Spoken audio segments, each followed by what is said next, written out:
Hi kids, Standard 5 Social Studies। अपनी book निकालिए।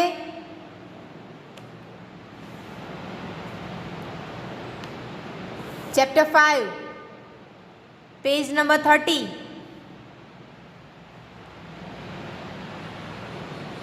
Ready? चलिए। Chapter 5 major religions of India. भारत के बहुत सारे धर्म जो कि यहाँ पे अलग अलग जाति के लोग रहते हैं ना, अलग अलग धर्म के लोग रहते हैं, उसके बारे में है यहाँ पे। Religion refers to a system of faith that is based on the belief in the existence of a particular god or gods। ये रिलीजियन जो है वो क्या रिफ़र करता है, क्या बताता है? वो बताता है कि एक सिस्टम है ऑफ फेथ, आपको एक विश्वास है, based on the belief in the existence of a particular God और गॉड्स, कि आपको पता है, भले आपको दिखते नहीं है लेकिन आपको पता है कि भगवान है, उसके ऊपर जो एक विश्वास करना है उसे बोलते हैं religion. Cultural development of mankind gave birth to many religions and religious leaders। हम जो सबका अलग अलग कल्चर होता है, तो उस कल्चर की वजह से डेवलपमेंट ऑफ मैनकाइंड, लोगों ने डेवलप किया और जन्म दिया अलग अलग रिलीजियंस को, अलग अलग धर्म को जन्म दिया और उसके प्रति अलग अलग चीज़ों को, कि इस धर्म में ये होगा, इस धर्म में वो होगा। सबका निचोड़ अंत में एक ही है कि भगवान एक है, सबको शांति से रहना चाहिए, एक दूसरे की हेल्प करनी चाहिए, किसी के साथ दुर्व्यवहार नहीं करना चाहिए। सबका निचोड़ एक ही है, लेकिन सबने अलग अलग तरीके से बोला है। तो अलग अलग कल्चर की वजह से अलग अलग रिलीजियंस ने जन्म लिया और उन रिलीजियंस की वजह से अलग अलग religious leaders आए। Religious beliefs of the people all over the world differ। सब religious अलग अलग जगह से अलग अलग चीज़ों में बिलीव करते हैं, है ना?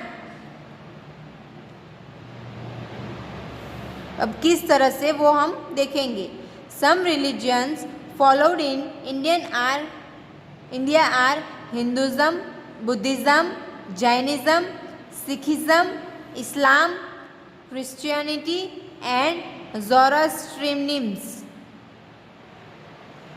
अलग अलग रिलीजियंस है, कौन कौन से, जो कि इंडिया में निभाए जाते हैं।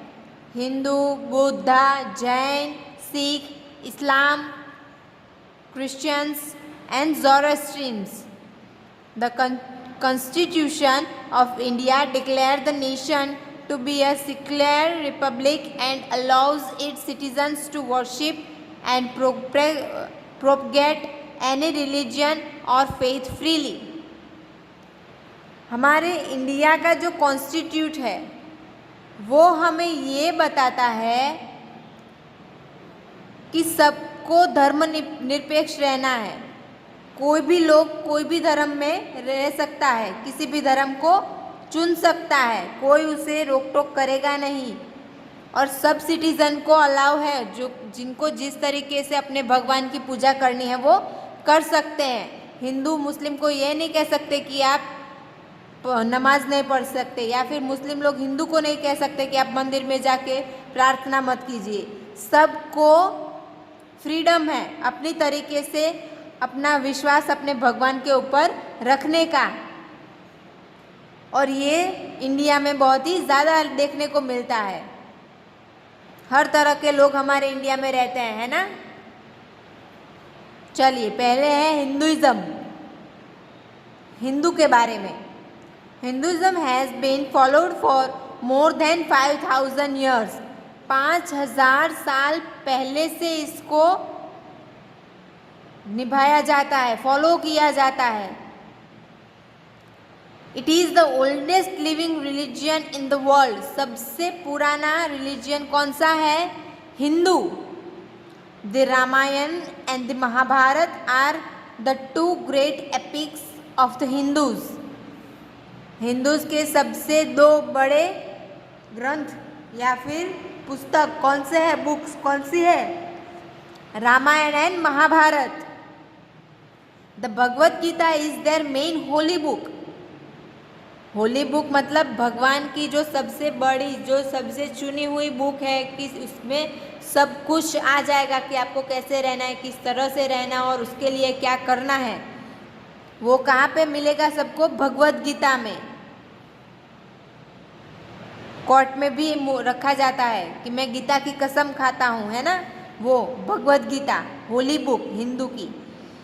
It consist of the teaching of Lord Krishna. इसमें क्या बताया गया है? भगवान कृष्ण ने किस तरह से सबको पढ़ाया है और क्या करना चाहिए, कैसे रहना चाहिए। जो लॉर्ड कृष्णा ने, भगवान कृष्ण ने जो बताया है उसके बारे में है ये Bhagavad Gita. Other holy books like the Vedas, Upanishads and Puranas written in different languages by religious saints and leaders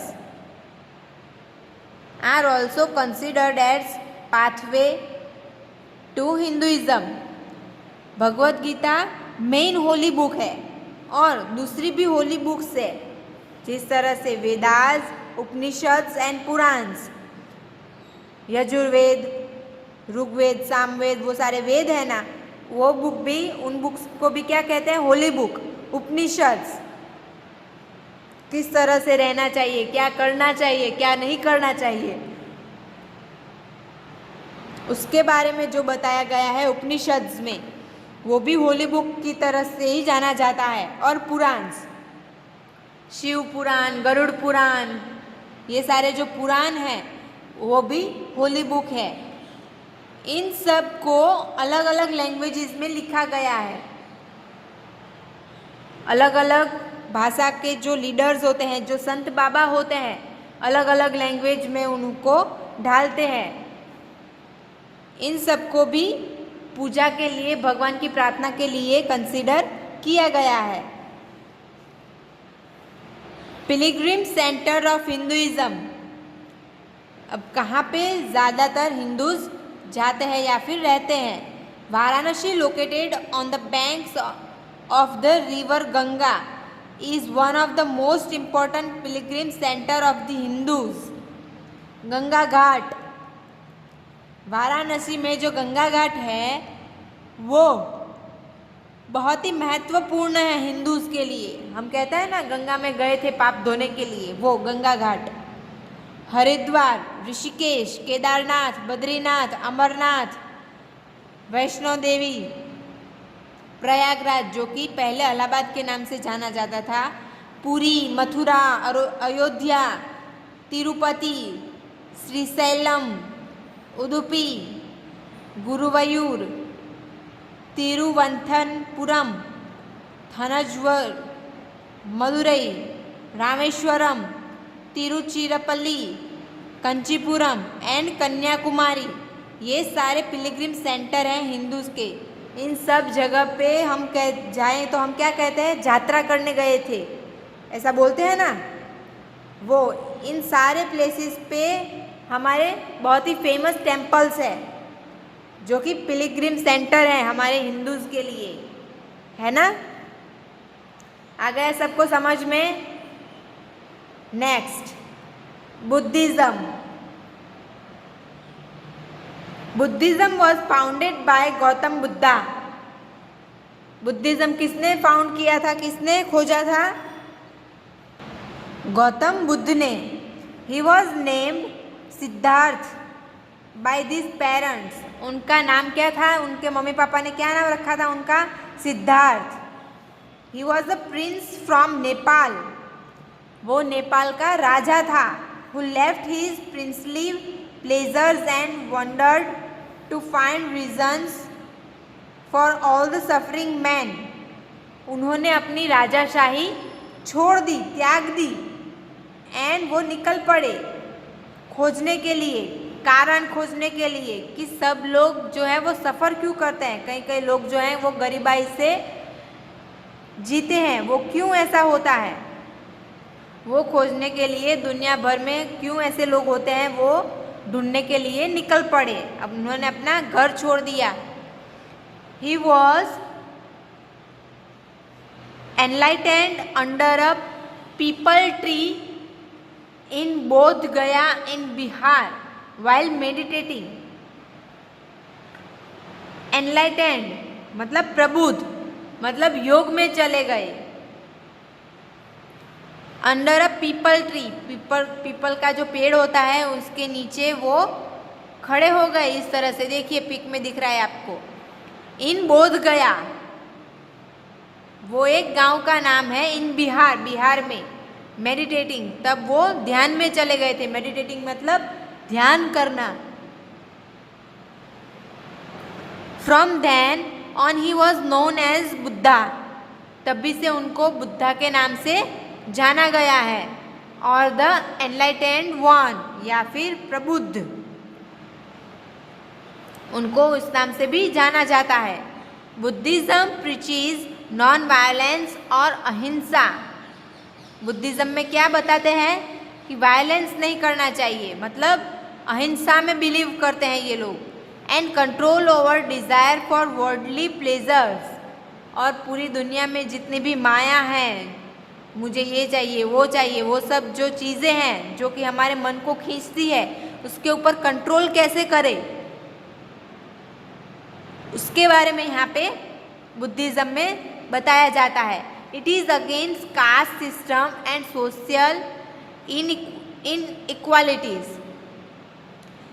ये अगेंस्ट है कास्ट सिस्टम से, मतलब आप अलग अलग भगवान में या फिर चीज़ों में माने, उसके प्रति इन्हें कोई अगेंस्ट नहीं है, इसके अगेंस्ट कुछ नहीं है। लेकिन तुम ये जाति के हो, तुम मुझे छू नहीं सकते, या फिर तुम यहाँ पे आ नहीं सकते, ये जो कास्ट सिस्टम है इनके अगेंस्ट थे वो।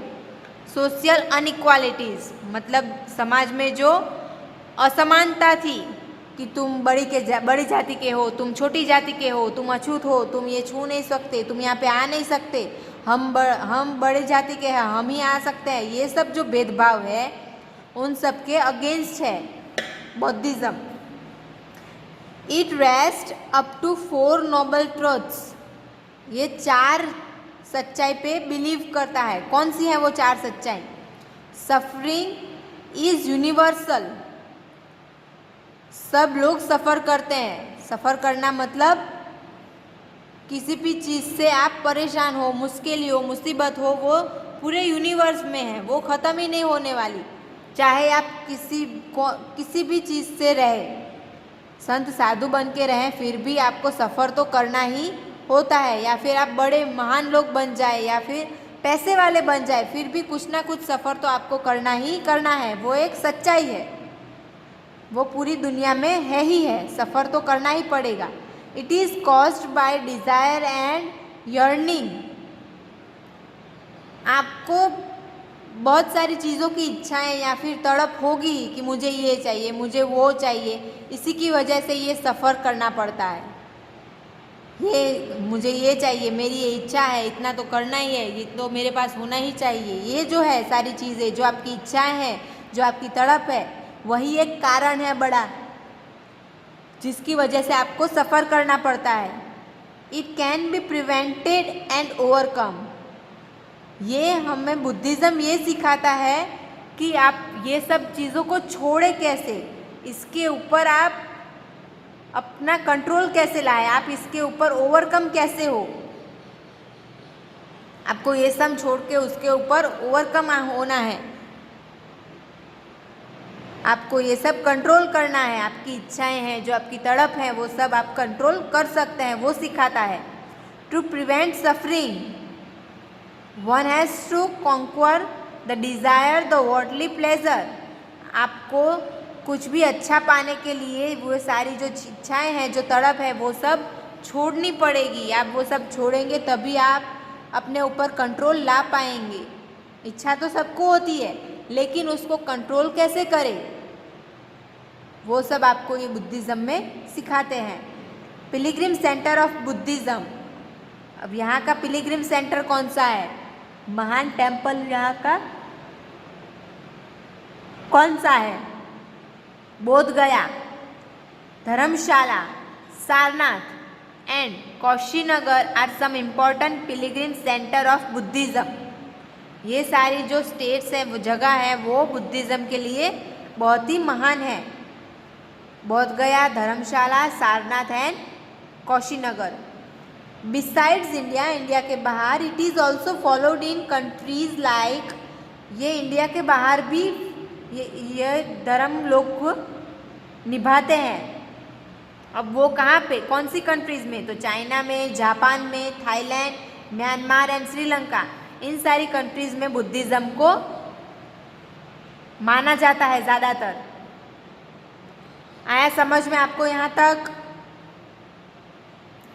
चलिए नेक्स्ट, जैनिज्म, जैन वाणिया है ना। Jainism was also founded around the same time as Buddhism. जब ये बुद्धिज़्म आया तभी जैनिज्म भी खोजा गया था, उसी टाइम में आया है। जैनिज्म और बुद्धिज़्म दोनों आगे पीछे या फिर साथ साथ ही फाउंड किए गए हैं। Lord Mahavira was the 24th and the last Tirthankara of the Jain religion.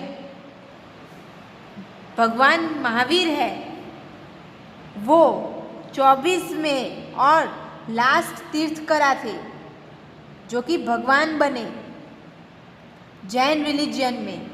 He preached non violence और अहिंसा, वो भी क्या मानते थे, वायलेंस नहीं करना चाहिए, अहिंसा में बिलीव करना चाहिए। Which is the main teaching of the religion, सबसे ज़्यादा वही सिखाता है जैनिज्म में।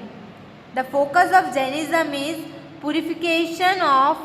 Purification of soul by means of right conduct. Jainism क्या सिखाता है, प्योरिफिकेशन, आप कैसे शुद्ध होते हैं, आपकी आत्मा कैसे शुद्ध होती है, उसके बारे में सही मायनों में सही तरीके से आपकी आत्मा कैसे शुद्ध होगी, उसके बारे में जैनिज्म बताता है।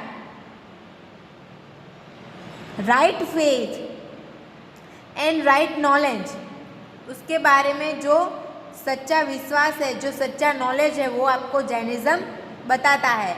This were called the 3 jewels by lord Mahavira. ये जो 3 चीज़ें हैं, 3 ज्वेल्स है, 3 रत्न हैं, वो भगवान महावीर ने बताए थे। Right conduct, right faith, right knowledge.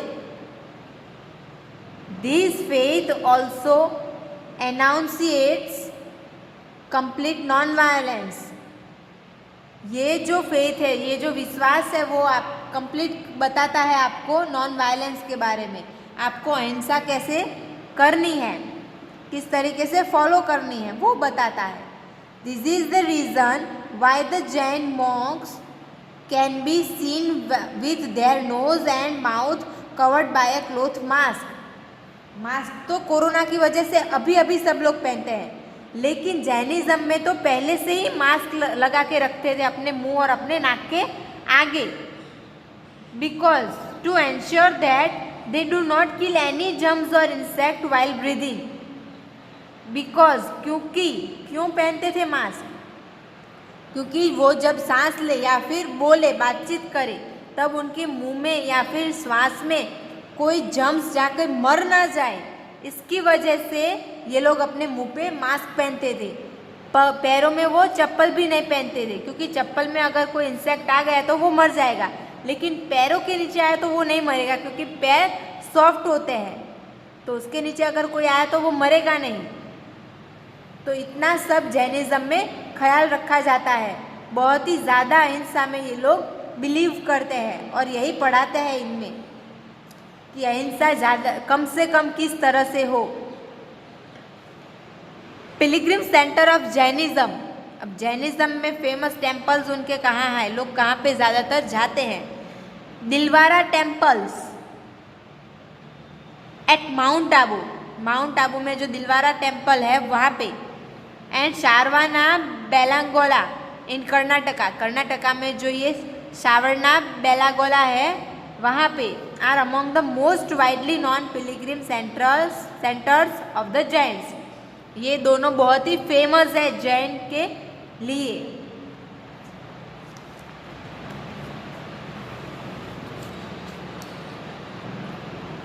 इस्लाम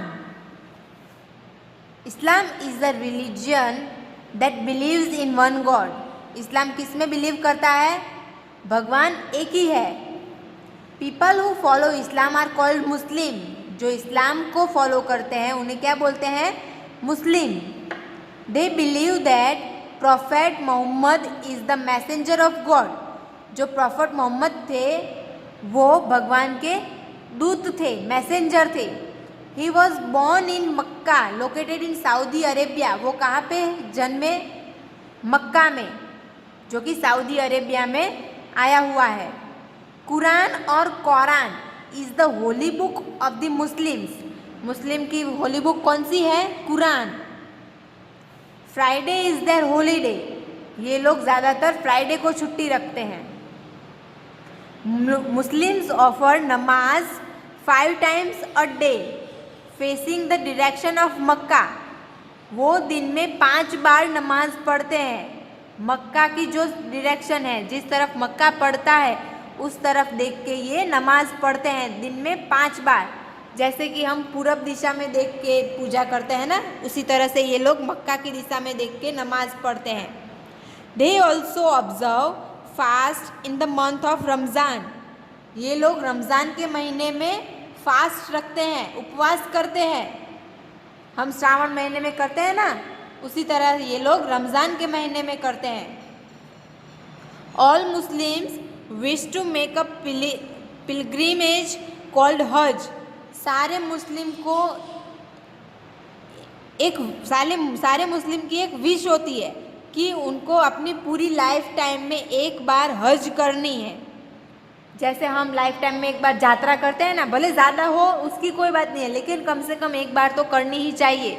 हम बोलते हैं ना यात्रा करवा जाऊँ छे, यात्रा करने जाना है, वो उसी तरह ये मुस्लिम कहाँ पे जाते हैं? हज पे। To Mecca at least once in their life time. अपने पूरे जीवन काल में एक बार उनको मक्का जाना है हज करने के लिए। Pilgrim centres of Islam. अब ये इन लोगों का फेमस सेंटर कौन सा है? Mecca and Medina in Saudi Arabia. Saudi Arabia में कौन सा? Mecca and Medina. Ajmer in Rajasthan. Rajasthan में अजमेर में। नागौर इन तमिलनाडु। तमिलनाडु में नागौर। एंड हजरत बल इन श्रीनगर। श्रीनगर में जो हजरत बल है वहाँ पे are some well known pilgrim centre of the Muslim. ये सारे मुस्लिम के पिलग्रिम सेंटर्स हैं। आया समझ में आप सबको? यहाँ तक रिलीजन्स के बारे में हम पढ़ रहे हैं। हिंदुज़म पढ़ा, बुद्धिज़्म पढ़ा, जैनिज़्म पढ़ा एंड इस्लाम पढ़ा हमने। यहाँ तक आ गया सबको समझ में? चलिए, ज़ोरोस्ट्रियनिज़्म जो है उसके बारे में हम अगले लेक्चर में पढ़ेंगे। ओके, वहाँ से हम नेक्स्ट टाइम स्टार्ट करेंगे। तो आज का आपका होमवर्क है exercise number A, B and C।